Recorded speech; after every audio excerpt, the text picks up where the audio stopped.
ठीक है। नमस्कार दोस्तों, मैं विवेक आप लोगों के साथ जुड़ रहा हूं इस हिंदी साहित्य के सिलसिले में।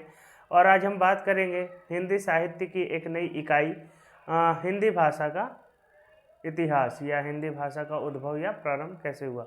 देखिए, हिंदी भाषा को हम जानेंगे, समझेंगे और देखेंगे कि इसका जो उद्भव है, विकास क्रम किस रूप में हमें देखने को मिलता है। इसको हम कई लेक्चर्स में देखेंगे ताकि जो हिंदी भाषा की समझ है वो अच्छी हो जाए। और हम सारे मुख्य मुख्य पॉइंट्स को देखेंगे, चीज़ों को जानेंगे कि इसका उद्भव कैसे हुआ, मतलब कहाँ कहाँ से क्या क्या चीज़ों का आना हुआ। और उसके बाद जो हिंदी की आज की अवस्था है, वर्तमान अवस्था, उस रूप में जो हिंदी हम देख रहे हैं उसका जो क्रम है विकास का कितना लंबा है।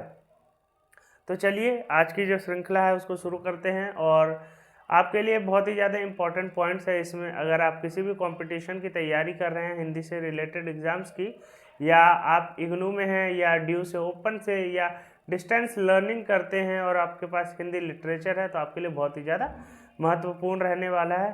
तो चलिए देखते हैं। और जो इसकी PDF है आपको साहित्य गुरु टेलीग्राम चैनल पर मिल जाएगी, और उस पर मैंने और भी PDF डाल रखी हैं जिनका मैंने लेक्चर लिया है। तो वो सारी PDFs आपको साहित्य गुरु टेलीग्राम चैनल पर मिल जाएगी, तो आप वहाँ पे जुड़ सकते हैं। तो चलिए आज की इकाई शुरू करते हैं। देखिए, सबसे पहले हम समझते हैं भाषा होती क्या है। देखिए, भाषा का मतलब क्या है। भाषा का मतलब है कि जो मनुष्यों के द्वारा जो बोली जाने वाली भाषा या मनुष्यों के द्वारा जो बोली जाने वाले वाक्य है ना, उसी को भाषा कहते हैं। भाषा का मतलब है कि किसी भी चीज़ को व्यवस्थित रूप से बोलना, मतलब किसी भी चीज़ को व्यवस्थित रूप से बोलना, समझाना, लिखना, वही भाषा है। भाषा क्या है? भाषा का जो स्वरूप है वह लिखित भी होता है, मौखिक भी होता है और सांकेतिक भी होता है। तो हमें 3 रूपों में भाषा को देखना है। और भाषा का मानकीकरण बोली, जब बोली जो क्षेत्र में बोली जाने वाली बोली का मानकीकरण होता है, तो उसकी एक लिपि का भी होना आवश्यक है, तभी हम भाषा उसको मानेंगे। कोई भी भाषा जो है उसको जब तक हम लिख नहीं सकते उसको हम भाषा नहीं कहेंगे, उसको हम केवल बोली कहेंगे। तो चलिए जानते हैं हिंदी भाषा का विकास कैसे हुआ। समाज में रहने के साथ मनुष्य, जो कि एक सामाजिक प्राणी है, उसे आपस में सर्वदा ही विचार विनिमय करना पड़ता है। कभी वह शब्दों या वाक्यों के द्वारा तथा कभी सिर हिलाने से अपना काम चला पाता है। शिक्षित वर्ग समाज में लोगों को निमंत्रण पत्र छपवाता है तथा अनपढ़ देहात में हल्दी, सुपारी या इलायची बांटकर इस कार्य को पूर्ण किया जाता है। तो देखिए क्या है, भाषा के बहुत तरीके हैं, अपनी बात को व्यक्त करने के बहुत तरीके हैं, उसी को बताने की कोशिश की जा रही है। वहीं देखिए, अपने व्यापकतम रूप में तो भाषा वह साधन है जिसके माध्यम से हम सोचते हैं तथा अपने विचार रखते हैं। व्यापक रूप से हम भाषा उसे कहते हैं जो बोली और सुनी जाती है। यह केवल बोल सकने वाले मनुष्यों के लिए है, न कि पशु पक्षियों तथा गूंगे मनुष्यों के लिए। जो भाषा है जो बोल सकता है केवल उसके लिए है, और जो जानवर बोलते हैं या भौंकते हैं, जो भी उनकी जो भाषा है वह भाषा की श्रेणी के अंतर्गत नहीं आती। वहीं देखिए, इस प्रकार हम कह सकते हैं कि भाषा एक व्यवस्था है जिसके अपने नियम होते हैं। उन नियमों के सभी बोलने वाले उससे परिचित होते हैं। वक्ता जो कहता है श्रोता उसे समझता है। भूतकाल का वाक्य भूतकाल में ही समझा जाता है, न कि भविष्यकाल में। अगर हम कोई बात कह रहे हैं ना, तो उस बात का अर्थ वही निकलेगा, कुछ और नहीं निकलेगा। ठीक है।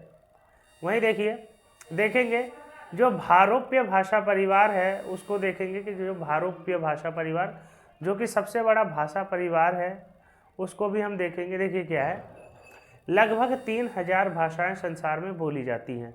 ये सभी भाषाएं किसी एक भाषा से ही निकली हैं।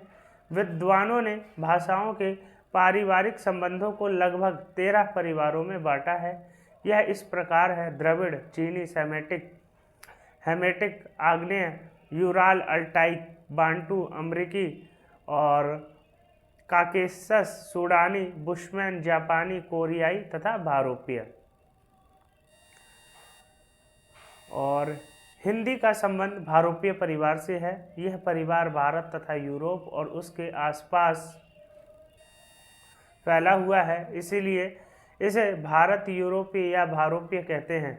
अनेक शास्त्रों, विज्ञानों व भाषा विज्ञान के अनुसार इन भाषाओं के बोलने वाले मूलतः यूराल पर्वत के दक्षिण पूर्व में स्थित किर्गिज के मैदान में थे। जो भारोपीय भाषा बोल रहे हैं ना, वो जो लोग हैं वे यूराल पर्वत, जो कि पाकिस्तान में हमें देखने को मिलेगा, पाकिस्तान ईरान की तरफ, उधर रहने वाले जब लोग विभिन्न विभिन्न जगह पे बस गए तो वही लोगों ने जो भाषा बोली उसी को हम भारोपीय भाषा परिवार के अंतर्गत रखते हैं।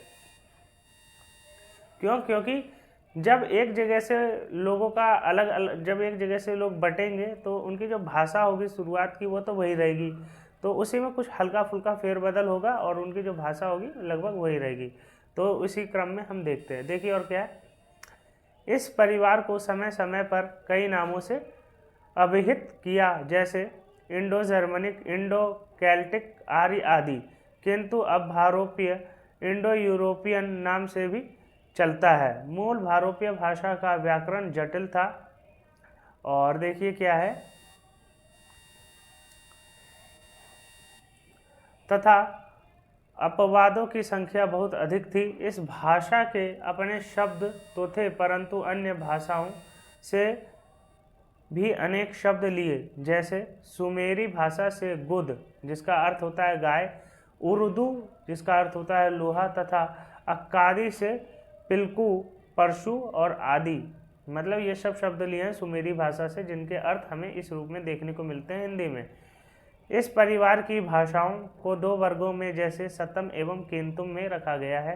केंतुम में तोरवारियन, कैल्टिक, जर्मनिक, इटैलिक, ग्रीक तथा इलीरियन आती है, जबकि सतम में अल्बानियम, आर्मीनियम, बाल्टो, स्लाविक, थेसो, फ्रेजियन तथा भारत ईरानी भारोपीय।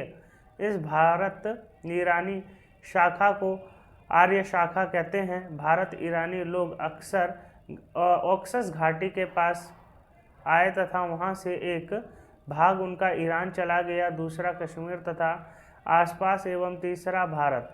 भारत ईरानी भाषियों जिनके संपर्क में आए उनके संस्कृति में भी, जिनके संस्कृति से भी शब्द लिए, जैसे असीरियन से उन्होंने असुर तथा मन शब्द लिए। इस भाषा की तीन शाखाएं हुई।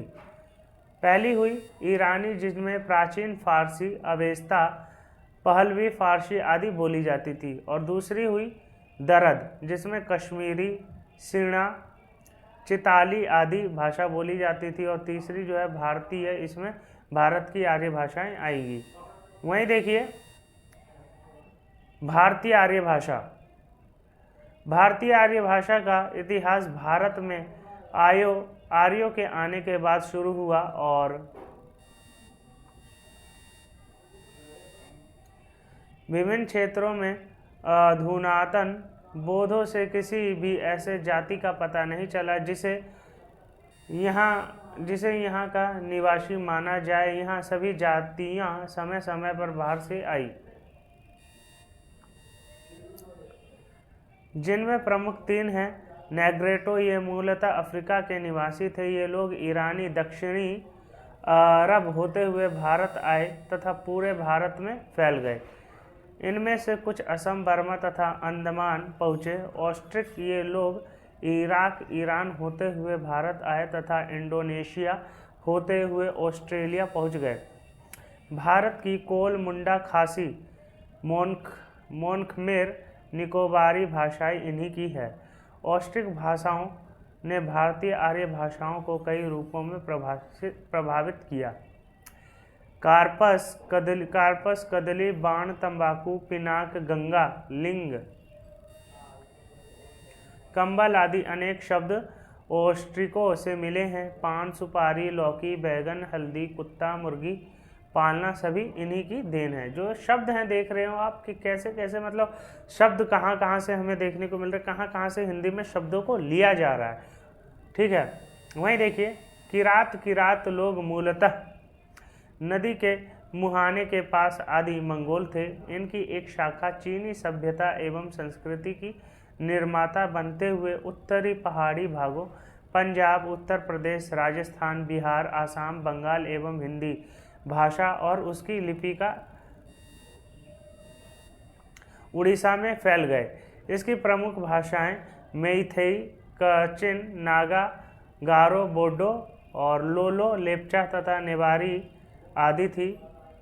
खोरवा हिंदी पंजाबी का खोरवा, लकड़ी का छोटा घर, फेटा आदि शब्द इन्हीं के हैं। 4 द्रविड़ लोगों का मूलतः स्थान अफ्रीका है। देखिए जो द्रविड़ लोग हैं उनका मूलतः स्थान क्या है, अफ्रीका है तथा वहाँ से ये लोग आए हैं। देखिए क्या है कि हिंदुस्तान या भारत की जो भाषाएं हैं उसको 2 भागों में बांटा गया है। पहला आर्य भाषा और दूसरा द्रविड़। आर्य भाषा के लोग वो हैं जो ईरान से और ऑक्सस घाटी के जो लोग हैं, जो पश्चिम या उत्तर के तरफ के जो लोग हैं, जो कश्मीर और पाकिस्तान की तरफ के जो लोग हैं, उनकी जो भाषा है वह आर्य भाषा के अंतर्गत रखी जाती है। वहीं जो दक्षिण भारत है हमारा, तमिलनाडु, आंध्र प्रदेश, ये सब जो मलयालम, तेलुगु, कन्नड़, ये सब जो भाषाएं हैं, ये सभी जो है इनका आरंभ जो है अफ्रीका के, मतलब अफ्रीका से माना जाता है और इनको द्रविड़ लोग कहते हैं। मतलब इनको थोड़ा इनकी भाषाओं को कमतर समझा जाता है। वहीं देखिए क्या है, भूमध्य सागर होते हुए ईरान, अफगानिस्तान से पूर्वी भारत, असम, बंगाल तक फैल गए। आज तमिल, तेलुगु, कन्नड़, मलयालम और तल, कोलकी, तोडा, गोंड, खंड इन्हीं भाषाएं पाई जाती है। देखिए ये सब जो भाषाएं ये सारी की सारी द्रविड़ भाषाएं हैं। वहीं देखिए हिंदू धर्म के शिव, पार्वती देवी, हनुमान, गरुड़, पिंडदान, संस्कार आदि द्रविड़ हैं। व्याकरणिक क्षेत्र में ये प्रयोग संस्कृत से पाली से प्राकृत में तथा प्राकृत से अपभ्रंश और अपभ्रंश से आधुनिक भाषा में आए। हिंदी शब्द का अब देखेंगे कि हिंदी जो शब्द है उसका अर्थ क्या है। देखिए हिंदी शब्द का संबंध संस्कृत के सिंधु शब्द से माना जाता है। जिस प्रकार पहाड़ों में रहने वालों को सामान्यतः पहाड़ी कह दिया जाता है, उसी प्रकार सिंधु नदी तथा उसके आसपास की भूमि को सिंधु कहा जाता था। कालांतर में धीरे धीरे ईरानी भारत के अधिकाधिक भागों में परिचित होते गए और इन शब्दों के अर्थ में विस्तार होता गया। इसका परिणाम यह हुआ कि हिंदी शब्द धीरे धीरे पूरे भारत का वाचक हो गया। हिंद शब्द से ईरानी का डर्क प्रत्यय लगने से हिंदिक बना, जिसका अर्थ है हिंदी का यूनानी शब्द। इंडिका तथा अंग्रेजी शब्द इंडिया को इसी हिंदिक का विकसित रूप कहा जा सकता है। हिंदिक से ही हिंदी शब्द बनकर सामने आया। तो जो हिंदी है उसका देखिए विकास कैसे हो रहा है। पहले क्या था, पहले सिंधु था, उससे क्या हुआ, फिर हिंदिक हुआ। हिंदिक से हम देखते हैं कि कैसे हिंदू हो गया और हम देखते हैं इंडिया हो गया। मतलब इसका देखिए विकास कैसे हो रहा है। वहीं देखिए हिंदी भारत के विशाल भूभाग की भाषा है।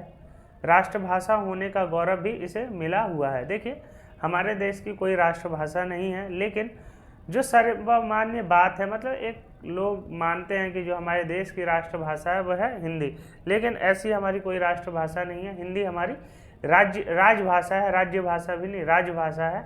और राजभाषा वह होता है जिसमें लोक प्रशासन, राजनीति के जितने भी काम होते हैं, दफ्तरी जितने भी काम होते हैं जिसमें किया जाता है, उसको राजभाषा कहते हैं। हम देखेंगे कि जो राजभाषा है हिंदी और इंग्लिश, यही 2 राजभाषाएं हैं और हमारी कोई राष्ट्रभाषा नहीं है। राष्ट्रभाषा वह भाषा होती है जो पूरे देश में सब लोगों के द्वारा बोली जाती है, उसी को हम राष्ट्रभाषा कहते हैं। लेकिन हमारे भारत में विविधता होने के कारण हर जगह अलग अलग भाषा बोली जाती है, इसलिए हमारे देश की कोई राष्ट्रभाषा नहीं है। हिंदी भारत के विशाल, हाँ ये हो गया। वर्गीकरण और पारिवारिक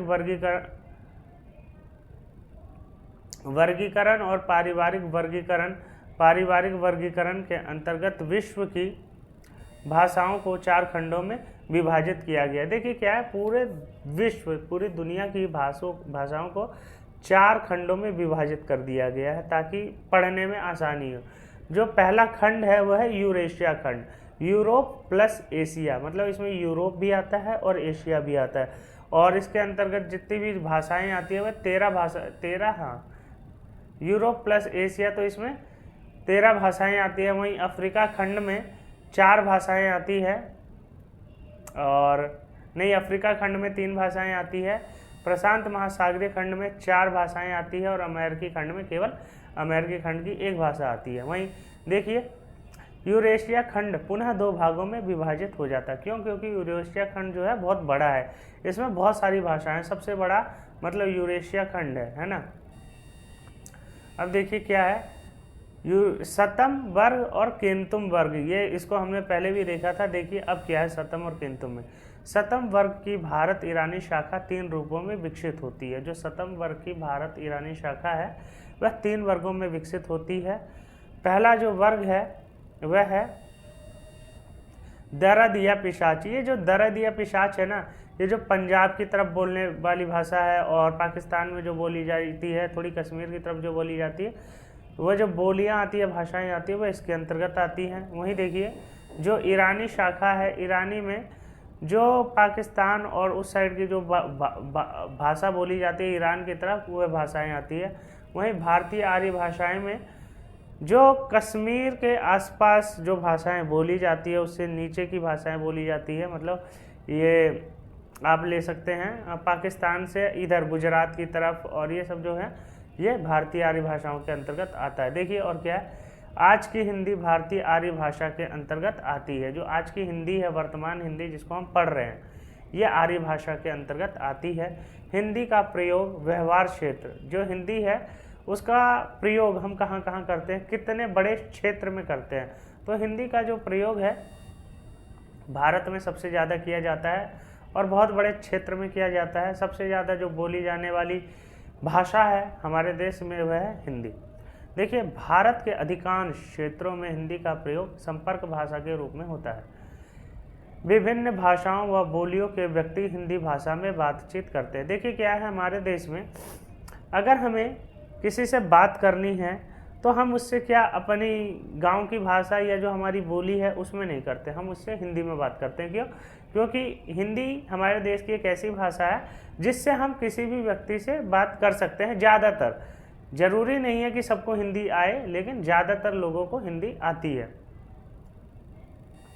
वहीं हिंदी के निम्न 3 रूप मिलते हैं। हिंदी के 3 रूप हैं, राष्ट्रीय स्वरूप मिलेगा, अंतर्राष्ट्रीय स्वरूप मिलेगा, और देखने को मिलेगा हमें जनपदीय स्वरूप। तो देखिए क्या, जनपदीय भाषा हिंदी के अलग अलग या भिन्न भिन्न बोली बोलने वालों के लिए हिंदी समाज की पहचान है। जो जनपद की भाषा है ना, अलग अलग बोली, जैसे कि कोई ब्रज बोल रहा है, कोई मगही बोल रहा है, कोई अवधी बोल रहा है, तो क्या ये सब हिंदी की तो उपबोलियां हैं। तो ये सभी एक मतलब जनपदीय भाषा है जो छोटे छोटे जनपदों में बोली जाती है। वहीं अलग अलग बोली बोलने वाले व्यक्ति अपनी भाषा का प्रयोग मातृभाषा के रूप में करते हैं, परंतु हिंदी का प्रयोग प्रथम भाषा के रूप में करते हैं। जो प्रायोरिटी दी जाती है, प्राथमिकता, वह हिंदी को दी जाती है, और हिंदी भाषा शिक्षा और जन संचार की भाषा की भूमिका में होती है। हिंदी संपर्क भाषा के रूप में हिंदी भाषी राज्यों में जहाँ खड़ी बोली ब्रज, कन्नौजी, अवधी, भोजपुरी, मैथिली, हिमाचली आदि भाषाएं बोली जाती हैं। राष्ट्रीय स्वरूप हिंदी का प्रयोग पूरे भारत में बोली जाती है। इस संदर्भ में यह निम्न रूपों में दिखाई देता है। लोक भाषा के रूप में इसका प्रयोग रेलवे प्लेटफॉर्म, ऐतिहासिक स्थानों, औद्योगिक केंद्रों तथा पर्यटन केंद्रों में होता है। हिंदी का लोक भाषा के रूप में प्रयोग फिल्मों व दूरदर्शन में पाया जाता है। देखिए हिंदी का प्रयोग राजभाषा होने के कारण इसका प्रयोग जो है बहुत ही ज़्यादा विस्तृत क्षेत्र में देखने को मिलता है, और ये एक मतलब प्रतिष्ठित भाषा है। इसको हमने लिपिबद्ध भी किया है, इसको हमने राजभाषा भी बनाया है, और इसको हमने व्याकरण की दृष्टि से भी व्यवस्थित किया है। इसलिए हिंदी को प्राथमिकता दी जाती है ज़्यादातर जगहों पर। राजभाषा के रूप में यह सरकारी कामकाज में यह जनता व सरकार को मिलाती है। हिंदी राजनीति व आर्थिक रूप से भी एकता का सूत्र है। यह भाषा भारत की विभिन्न संस्कृतियों को अपने में समेटे हुए है। इसकी प्रयोजन मूलक भूमिका के कारण ये अंडमान और निकोबार द्वीप में राजभाषा के रूप में प्रयुक्त है। देखिए, अंडमान और निकोबार जो कि भारत के द्वीप हैं, जो कि नीचे को पड़ते हैं, और उसमें भी जो राजभाषा है वह है हिंदी। तो हम देख सकते हैं कि हिंदी का प्रयोग जो है कितना विस्तृत रूप में हमें देखने को मिल रहा है। वहीं देखिए, अंतर्राष्ट्रीय स्वरूप भारत से बाहर नेपाल, श्रीलंका, सिंगापुर, बांग्लादेश के बड़े नगरों में इस भाषा को समझने वाले काफ़ी अधिक संख्या में मिल जाते हैं। हिंदी भाषा का प्रयोग Mauritius, Guyana, Trinidad, Suriname, Fiji में काफ़ी होता है। इन देशों में भारतीय मूल के लोगों के पूर्वज मजदूर के रूप में बस गए थे। वे लोग इसे भाषा व्यवहार के साथ साथ इसे सामाजिक सांस्कृतिक का प्रतीक मानते हैं। विश्व के अनेक देशों में इस भाषा को विश्वविद्यालयों में अध्ययन अध्यापन के रूप में अपनाया गया। देखिए क्या है, हिंदी का जो क्षेत्र है वो बहुत ज़्यादा विस्तृत है। तो अंतर्राष्ट्रीय स्तर पर अब हम देखते हैं कि जो हिंदी है एक मतलब उत्कृष्ट भाषा के रूप में उभर रही है, और इसका जो अध्ययन है मतलब इस पे जो PhD वर्क है बहुत ही ज़्यादा होने लगा है, और इसको अब हर पूरी दुनिया में हर देश में पढ़ाया जाता है और इसके साहित्य को भी पढ़ाया जाता है। जिस प्रकार से हम हिंदी को पढ़ रहे हैं उस प्रकार से अन्य देश अंतर्राष्ट्रीय स्तर पर भी हिंदी को पढ़ाया जाता है। जैसा कि आपको पता होगा, हिंदी दिवस 14 सितंबर को मनाया जाता है और हिंदी को ही बढ़ावा देने के लिए विभिन्न उद्यम किए गए हैं। तो देखिए क्या है, भारतीय आर्य भाषाओं का आरंभ 1500 ईसा पूर्व माना जाता है। जो भारतीय आर्य भाषाएं हैं जो उसका प्रारंभ है 1500 ईसा पूर्व माना जाता है। कहीं कहीं पे हमें ये जो समय सीमा है वह 2000 ईसा पूर्व देखने को मिलता है, तथा इसके विकास में हिंदी तथा उत्तर भारत की अधिकांश भाषाओं का मूल स्रोत निहित है। वह स्रोत संस्कृत भाषा है। भारतीय आर्य भाषाओं के विकास के 3 चरण हैं। जो भारत की आर्य भाषाएं हैं उसके विकास के 3 चरण हैं, पाली, प्राकृत और अपभ्रंश। तो यही 3 चरण हमें देखने को मिलेंगे। और देखिए क्या है, जो प्राचीन काल की, देखिए प्राचीन काल, मध्यकाल और आधुनिक काल। प्राचीन काल की जो भाषा है वह हमें कौन सी देखने को मिलेगी? प्राचीन काल में हम देखेंगे कि जो संस्कृत बोली जाती थी उसको हम 2 भागों में बांटते हैं। पहला वैदिक संस्कृत और दूसरा लौकिक संस्कृत। वैदिक संस्कृत 2000 ईसा पूर्व से 800 ईसा पूर्व तक बोला जाता था। वहीं जो लौकिक संस्कृत है वह 800 ईसा पूर्व से 500 ईसा पूर्व तक बोला जाता था।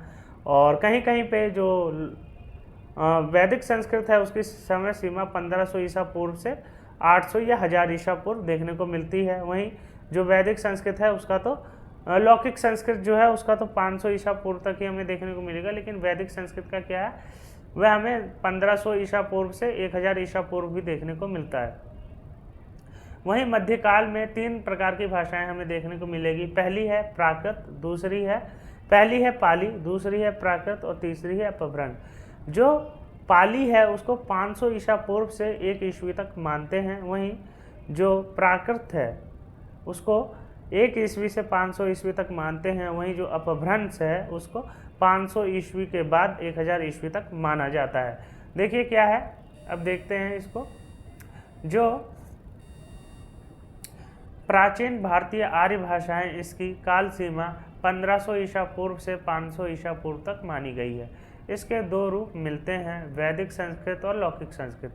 वैदिक संस्कृत को छंदास या छंदस भी कहते हैं।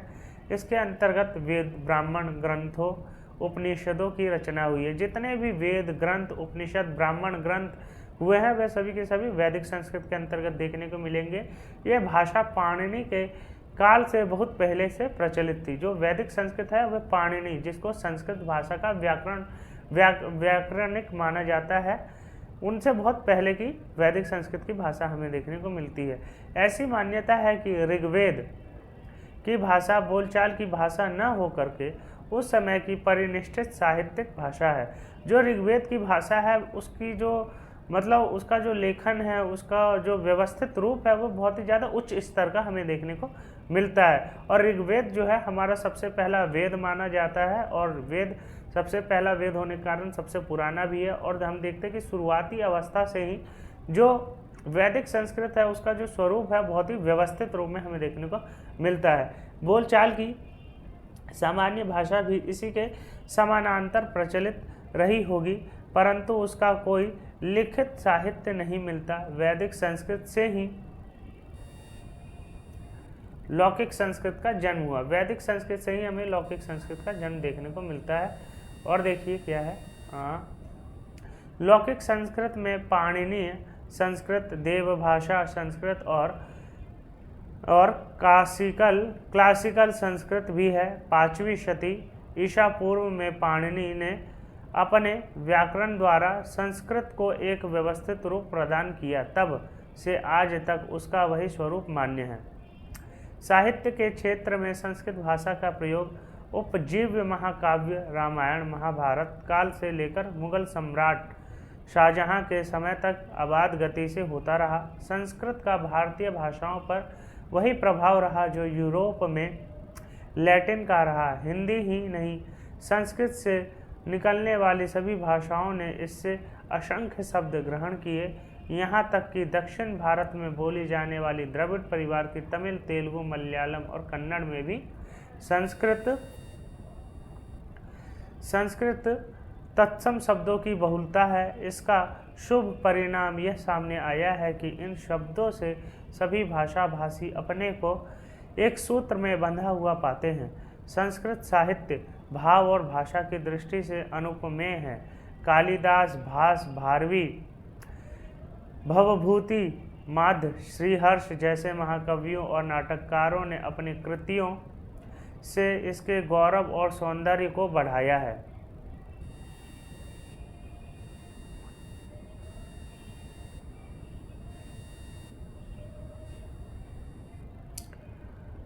भारत की ही नहीं, विश्व की चीनी, जापानी, तिब्बती, अरबी जैसे अनेक भाषाओं के साहित्य पर संस्कृत भाषा साहित्य का प्रभाव स्पष्ट देखा जा सकता है।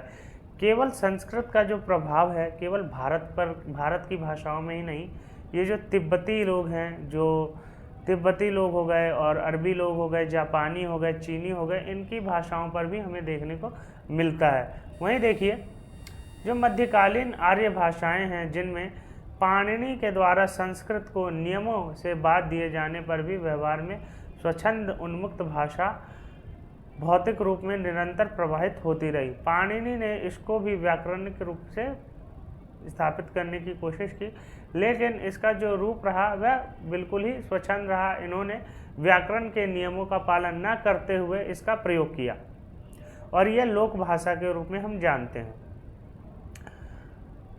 भाषा भौतिक रूप से निरंतर प्रवाहित होती रही। इसी लोक भाषा का विकसित रूप प्राकृत कहलाया।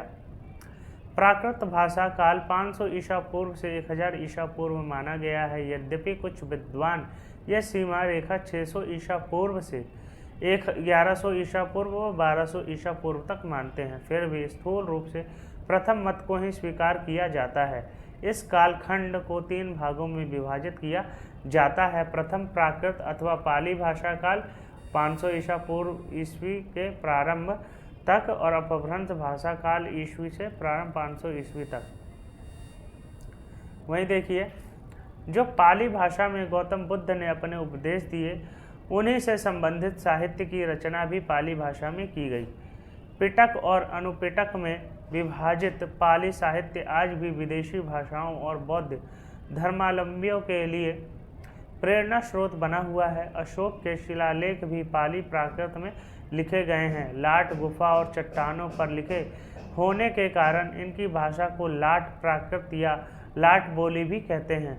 शिलालेखों की भाषा क्षेत्रीय प्रभाव लिए हुए है, इसलिए भाषा विकास की दृष्टि से इसका महत्वपूर्ण स्थान है।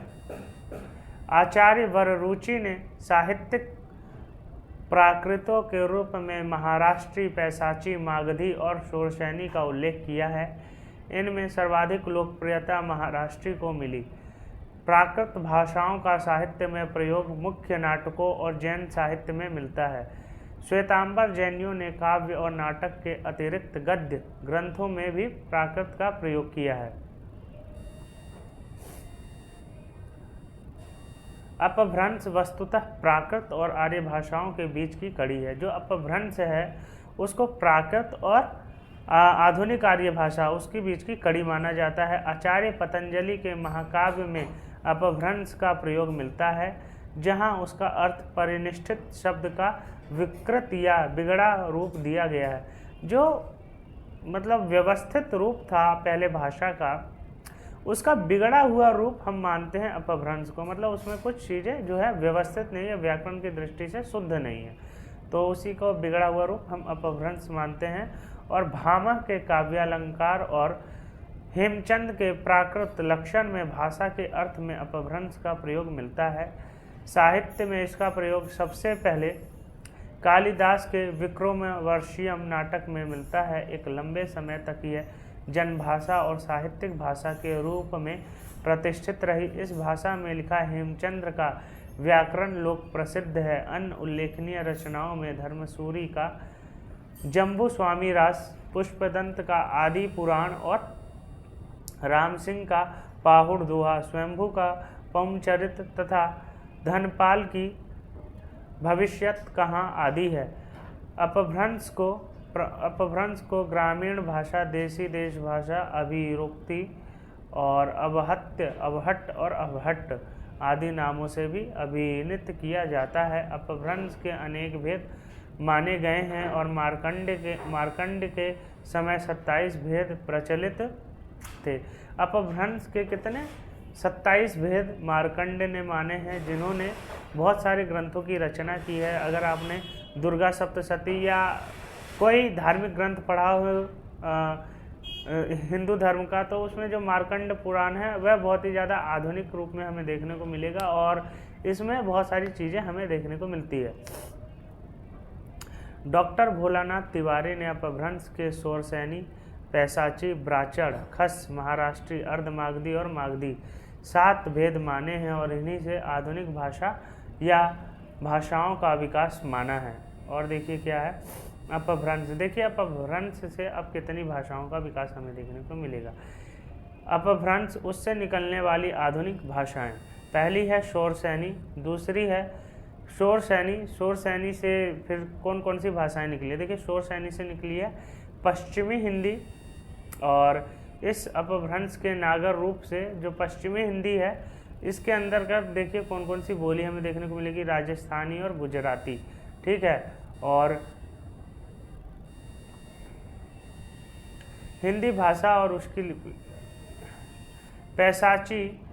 पैसाची का लहंदा। देखिए पैसाची है उससे देखिए कौन कौन सी बोली हमें देखने को मिलती है। पंजाबी इस शोरसैनी अपभ्रंश का प्रभाव है, पंजाबी में हमें शोरसैनी का प्रभाव देखने को मिलता है। वहीं जो ब्राचड़ है, सिंधी ब्राचड़ सिंधी, वह भी देखने को मिलता है। खस पहाड़ी शोरसैनी अपभ्रंश तथा उसके नागर रूप राजस्थानी का प्रभाव है। महाराष्ट्री, मराठी, अर्धमागधी, पूर्वी हिंदी और मागधी, ये सारी की सारी हमें भाषाएं देखने को मिलती है। बिहारी, बंगाली और उड़िया, असमिया, और ये सारी जो भाषाएं हैं वह हमें देखने को मिलती है। तो आज की क्लास में हमने जाना हिंदी की पृष्ठभूमि, भाषा के इतिहास की पृष्ठभूमि, और हमने जाना कि कैसा जो हिंदी है उसका स्वरूप रहा और इसका प्रारंभ हमें देखने को मिलता है। तो चलिए आज के लिए इतना ही, फिर मिलेंगे कल और हम देखेंगे कि चीज़ें जो हैं कैसे विकास कर रही हैं और उनका जो उद्भव है किस रूप में हमें देखने को मिलता है। तो बहुत बहुत धन्यवाद जुड़ने के लिए।